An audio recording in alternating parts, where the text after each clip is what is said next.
Bien, j'ai eu l'idée du siècle à peu près il y a une quinzaine d'années. En fait, quand je suis arrivé au CNCC, j'ai commencé par regarder un peu ce qui se passait dans les pays européens en particulier. Je me suis rendu compte qu'un certain nombre de pays européens, notamment l'Espagne et la Grande-Bretagne, avaient leur propre salon de l'immobilier.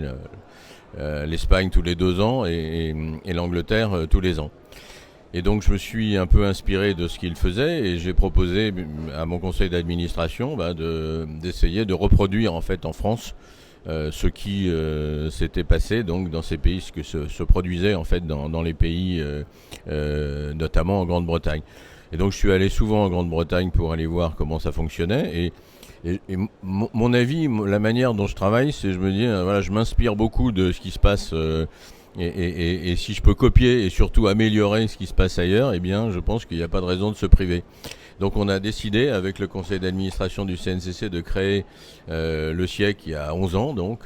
Et donc, j'ai eu le plaisir de voir que la plupart de mes adhérents, et notamment les adhérents les plus prestigieux, les plus importants, m'ont suivi dans cette démarche. Ce qui a fait qu'avec un noyau dur, notamment de grandes foncières françaises, eh bien, nous avons pu agréger autour de ces players en fait l'essentiel de la profession. Et on est passé en 10 ans à 150 exposants et plus de 4500 visiteurs, ce qui est évidemment une grande surprise et d'une manière assez immodeste, je suis assez fier de la réalisation.